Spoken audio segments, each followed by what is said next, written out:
Penis, penis, penis, penis. Wiener, member, dick, genitalia. What name do you prefer? Any name is okay. We are going to be talking about erections today here in this lesson. A lot of the questions that I've gotten, I'm like, you know what? This definitely merits a full lesson on wieners. So here we go. I have my little checklist here. I'll be crossing them off after we go through them one by one. So one of the most important questions that I get, very valid question. And this question is, well, hey, can I just eliminate the pornography aspect and still engage in masturbation and orgasm? And during the recovery process, this answer is no. And here's why. Because you will have all of the same exact old triggers and fall into the exact same habits and behaviors minus the porn part. And so it still controls you equally rather than you being in control. It turns into a trigger, stress rather turns into a trigger to then feel the need, the deep desire to go run and masturbate and orgasm and use it as a temporary escapism from some discomfort that life presents to you. A definite no. Many men have tried this. I mean, there's threads on Reddit of men attempting this, failing, and then giving advice to other men. They're like, don't try it, don't try it, don't try it. It'll just, give you this false sense, this false hope that you can keep this pleasurable thing in your life, but then it just kind of enslaves you just the same way. And so the answer to that is no. And that's okay, because this isn't about eliminating pleasure from your life. This is about choosing healthy forms of pleasure. And this is about rewriting your relationship to your sexual experience so that in the future, you can still have sexual experiences.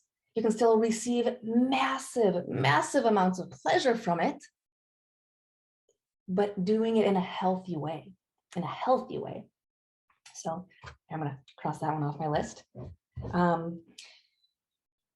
There is something called the chaser effect. So some of you have girlfriends or are married, or some of you, as you're going through Leap of Courage, you get into a relationship and now you have a new ejaculation outlet. And basically, there's something called the chaser effect. And the chaser effect happens when a man is recovering from pornography addiction.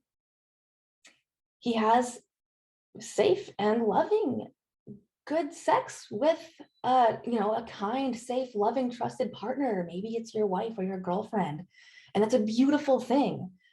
However, it is really good to know about the chaser effect. And what happens is if you ejaculate when you're having real sex with a real partner, during the recovery period, the chaser effect might kick in.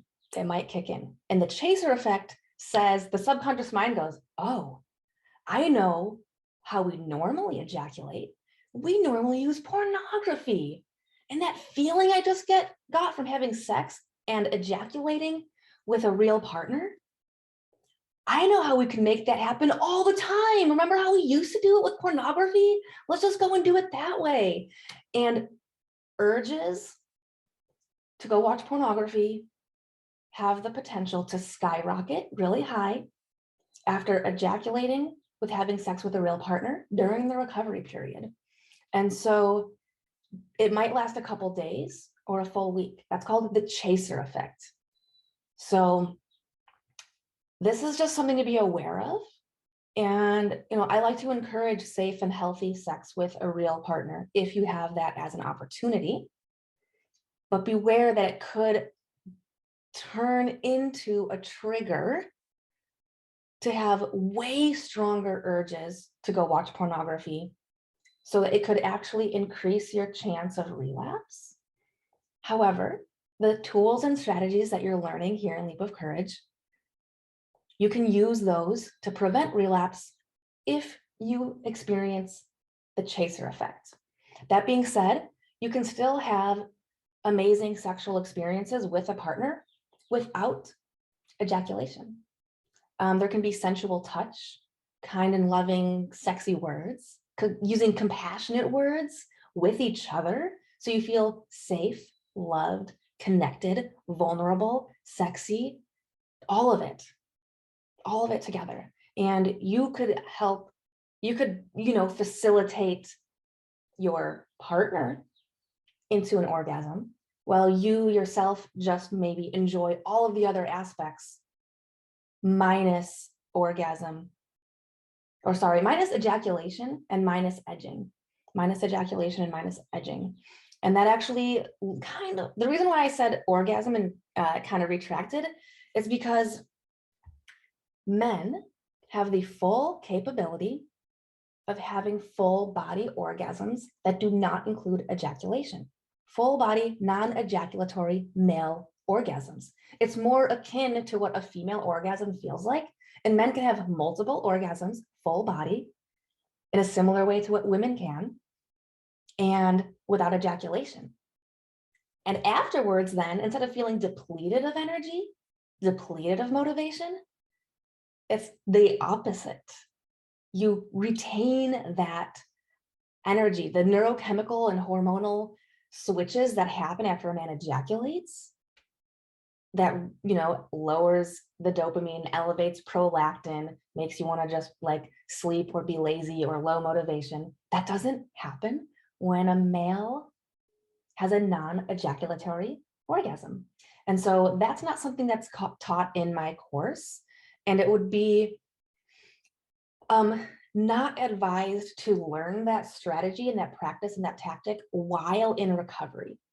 But that's, once you're fully recovered, once you're recovered. All right, I'll cross. We have, I kind of covered two. Non-ejaculatory orgasms and the chaser effect. Let's talk about wet dreams.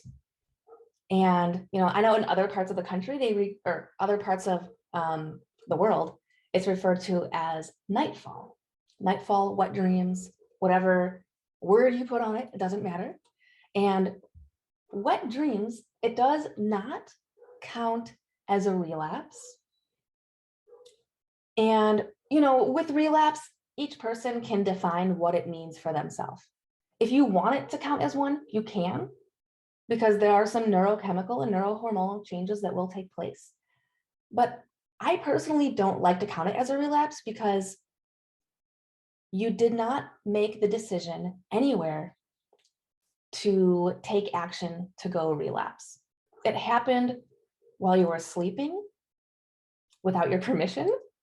So the reason why it's a good thing that you might experience wet dreams while you are sleeping, or can be wet dreams, or if you have a dream and you just imagine that you're relapsing in your dream, whether you have a wet dream or not, this applies for the same reasoning why it's a good thing, a good sign of progress, of recovery, of healing.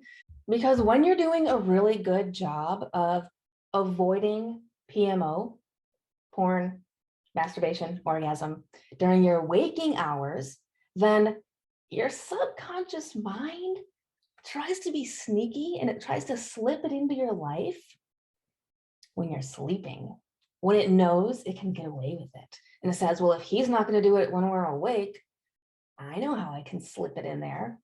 And you might dream of relapsing, or you might wake up and have a wet dream and notice that. So I wouldn't count that as a relapse because it means you're doing a really amazing job during your waking hours. And that's something to actually celebrate and be proud of. So it's good to know about that. All right, I will cross that one off the list. This next one, very important. It's called a flat line. A flat line is when your subconscious mind is recalibrating, and it's recalibrating its relationship to a sexual experience. And sometimes, not everyone experiences this. Some people experience it for a week, a few weeks, a month, several months. There's no cookie cutter answer for anyone. And so going back to the flat line, it's basically like having zero libido, and you experience no erection, no libido, no erection. And sometimes, but not always, it could potentially be accompanied with a little less motivation. So if you're experiencing no libido, no erection, that's a good thing. And it's a temporary state. It's a temporary state. And one of the things that happens very common is when men experience flatline, not knowing that it's a temporary state, not knowing it's actually a stage that some, but not all men go through. And it's a sign of progress. Men go, oh my gosh, my dick doesn't work. I have to go test it and make sure it still works. I know how to test it. I'm going to run and watch pornography. And then it turns into a potential relapse. So even if, there's no urge or libido or craving to watch pornography, a man might go, I need to go try to force myself to get aroused so I can see if my dick still works.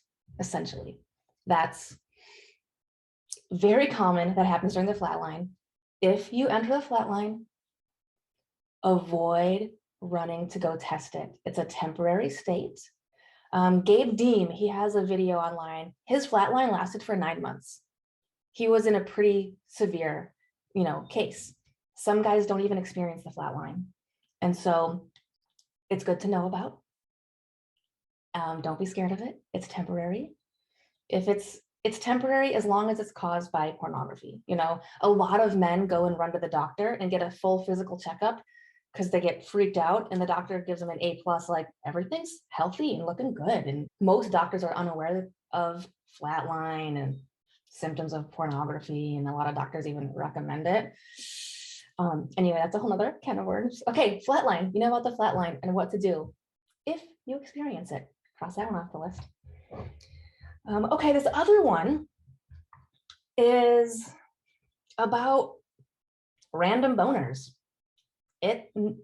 Not all, actually less than half, a pretty small percentage of men could potentially experience getting random erections when, in public or walking around or at a time when you don't expect it. And when you're doing a really good job of avoiding relapse, avoiding pornography, then your subconscious mind goes, hey, wait a sec, you're overdue. You're overdue for an erection. You're overdue for masturbation and orgasm. And if you aren't going out of your way to make it happen, your subconscious mind goes, let's just make it happen anyway. And so it's a pretty small percentage, but it's good to be aware that it could happen. And it's good to just really have your pattern interrupts ready. You're going to learn more and more pattern interrupts as you go, and just always know in advance before you need it. You always want to know what it's going to be before you need it. What's the saying? Fix the roof while the sun is still shining. So be prepared before you need it. Know what your pattern interrupt will be if that arises, if that shows up. And then, so you might experience random erections when you didn't want them. You might experience not being able to get erections when you do want them. So for example, if you're in the flat line and now you have an opportunity to have sex with a real partner, a wife, a girlfriend, whoever it might be, then if you're in the flat line, then you might not be able to get an erection at that time. And that's okay. And that's part of the process, part of the journey. So you might get erections when you don't want them. You might not be able to get erections while you do want them. That's okay. You are resetting, you are recalibrating to a new normal. And the body and the mind just need some time to figure it out. And they're, so be patient and kind with yourself and just know it's a temporary state. So let's see, we talked about all these things. Don't just think you can remove pornography and keep the rest. That doesn't work. It's possible to have full body orgasms, non-ejaculatory full body orgasms as a male. Be aware of the chaser effect, wet dreams, and just dreaming about relapse. That's okay. That's a good thing. You're recalibrating. you're making progress and the body is figuring out what to do with it, the flat line, and possible erections when you don't want them, and possible lack of erection when you don't want them. Temporary states, that's okay. Everything erections.